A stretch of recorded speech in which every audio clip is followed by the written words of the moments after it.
kata la yu'minu di sini bukan terus bahwa fokus di atas sajadah, kita fokus memperbanyak. Hal ini digunakan untuk berjoget-joget ria, scroll saja tanpa satu pesan dari saya bahwa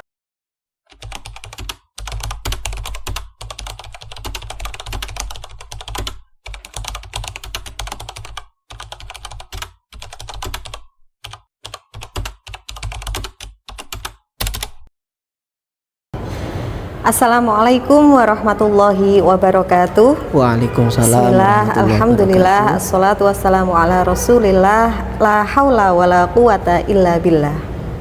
Pemirsa yang dirahmati Allah, kembali bersama kami di podcast Media Suluh Masjid Al-Ikhlas, Kantor Kementerian Agama Kabupaten Bojonegoro. Dan pada hari ini telah hadir bersama kami narasumber yang luar biasa yang akan membedah topik kita hari ini, yaitu tentang makna pentingnya kepedulian sosial di dalam Islam, bersama Bapak Muhammad Maimun atau yang akrab kita sapa Gus Maimun. Beliau adalah penyuluh agama Islam Kantor Kementerian Agama Kabupaten Bojonegoro yang bertugas di KUA Ngerau. Baik pemirsa, kita sapa dulu narasumber kita hari ini. Assalamualaikum Gus. Waalaikumsalam warahmatullahi wabarakatuh. Apa kabar? Sehat nggih? Alhamdulillah luar biasa sehat. Alhamdulillah. Baik, pada hari ini topik yang akan kita perbincangkan adalah tentang makna pentingnya kepedulian sosial di dalam Islam. Karena agama kita mengajarkan untuk peduli dengan sesama. Tolong dijelaskan seperti apa nggih? Kami persilahkan. Oke, terima kasih Mbak host kita, Mbak Uliatin Munfarida. Tadi sudah dibuka dengan luar biasa. Ini suasananya menjadi panas, Mbak. Gitu ya? Iya, saya menjadi gugup karena tadi sudah dibuka yang sebegitu sempurnanya. Sedikit Mbak Ida, saya akan mengupas tentang pentingnya kepedulian sosial dalam Islam. Bahwa dalam Islam itu kita diajarkan untuk bermanfaat kepada orang lain. Jadi seringkali kita lupa, seringkali kita mengabaikan bahwa kita hanya berfokus pada ketaatan dalam hal ibadah saja. Kita hanya fokus di atas sajadah, kita fokus memperbanyak berzikir, tetapi kita melupakan bahwa dalam Al-Quran diterangkan dan dalam hadisnya bahwa kita ini harus peduli kepada sesama.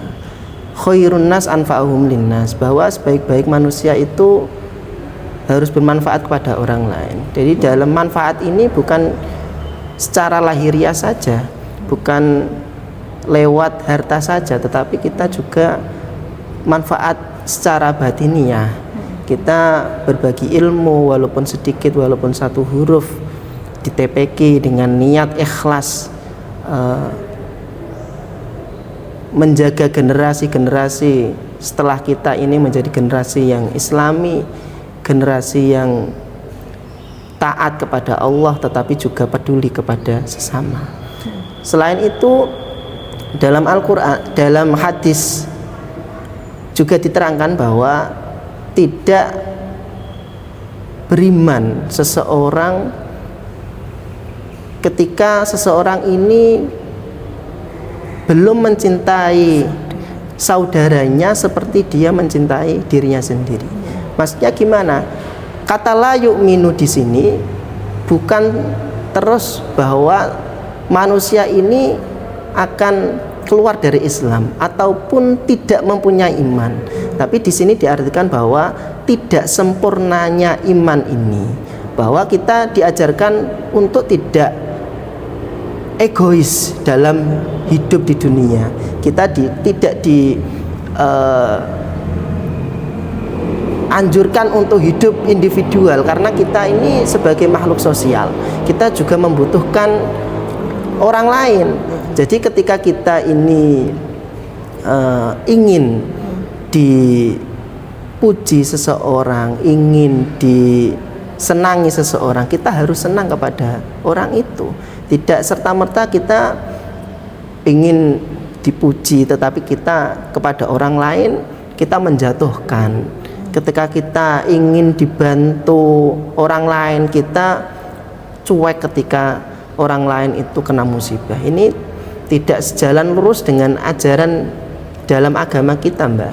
Jadi mungkin satu pesan dari saya bahwa tidak harus menunggu kaya ketika kita ingin berbagi kepada sesama, walaupun sedikit tapi secara istiqomah, semoga ini membawa manfaat untuk orang lain dan untuk diri kita sendiri. Terima kasih. Baik, tadi dikatakan bahwa memberi itu tidak harus menunggu kaya dulu, ya Gus ya? Iya. Nah, terus mengapa dalam Islam itu lebih mengutamakan atau menekankan zakat dan sedekah sebagai rukun dan kewajiban kita? Monggo dijawab. Oke, Mbak Hos. Dalam Islam memang benar kita ditekankan untuk menunaikan zakat, melakukan sedekah. Ini sebagai bentuk syukur kita kepada Allah. Jadi fungsi dari zakat dan sedekah ini menjembatani kesenjangan antara orang mampu dan orang yang tidak mampu, Mbak.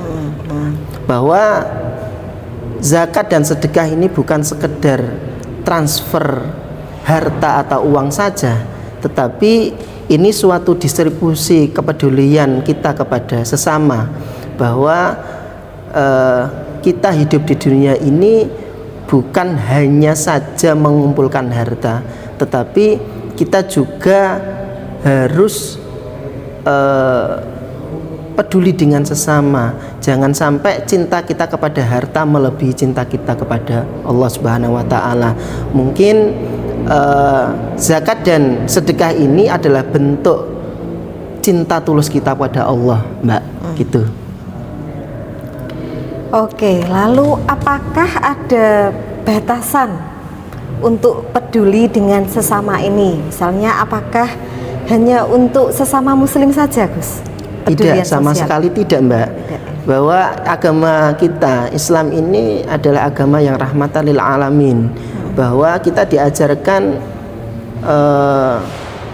untuk berbagi kepada sesama ini bukan hanya fokus kepada sesama agama kita saja, tetapi kita juga diajarkan untuk berbagi kepada tetangga walaupun itu tidak sama agamanya. Kita juga diajarkan Rasulullah, bahwa Rasulullah dulu memberikan bantuan kepada orang Yahudi di Madinah ini sebagai bentuk dakwah secara akhlak. Nah, gitu Mbak Ida. Oke, lalu apa dampak bagi seseorang yang mengabaikan kepedulian sosial ini? Misalnya dia tidak peduli dengan lingkungan sekitarnya. Dalam ajaran agama kita bagaimana? Dampaknya sangat serius, Mbak. Dalam surat Al-Ma'un diterangkan bahwa Allah ini menyindir keras orang-orang yang rajin sholat, tetapi mereka mengabaikan anak yatim. Mereka mengabaikan memberi makan orang-orang yang kurang mampu. Jadi mengabaikan kondisi sosial ini bukan hanya perilaku yang buruk, tetapi bisa merusak nilai ibadah formal kita di hadapan Allah Subhanahu wa taala. Seperti itu nggih? Iya. Ini yang terakhir ya. Bagaimana cara menumbuhkan empati atau rasa peduli kita terhadap sesama di era digital ini yang serba individualis? Mungkin kita mulai dari melihat, Mbak. Jadi melihat di era digital ini kita sering terfokus scroll saja tanpa kita mungkin mempunyai pikiran bahwa kita juga bisa bermanfaat di media sosial ini dengan cara memberikan nasihat-nasihat yang baik, ataupun kita bisa juga memanfaatkan media sosial ini untuk berbagi kepada sesama. Mungkin ketika tetangga kita terkena musibah, kita menggalang dana dari media sosial ini. Ketika nanti dana ini terkumpul, maka kita nanti akan memberikan kepada orang yang kena musibah tadi itu. Ini juga penting banget kita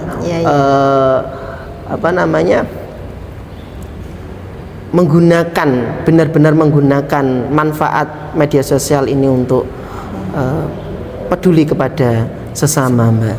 Jadi kita nggak hanya terfokus media sosial ini digunakan untuk berjoget-joget ria, tetapi marilah kita menggunakan media sosial ini untuk beribadah, menggunakan media sosial ini untuk dakwah, sehingga kita bisa menebar manfaat untuk orang lain, bisa mengajak orang lain sesama untuk berperilaku yang positif, tidak hanya menyebarkan hoaks saja, tetapi kita memberikan manfaat yang luar biasa untuk generasi-generasi kita yang akan datang. Oke, terima kasih banyak Gus, narasumber kita hari ini yang luar biasa telah menyampaikan materi tentang makna kepedulian sosial di dalam Islam. Terima kasih atas rawuhnya, semoga sama-sama. Perbincangan kita hari ini membawa manfaat dan keberkahan untuk semua. Pemirsa yang dirahmati Allah, kepedulian sosial adalah nafas dalam ajaran agama Islam.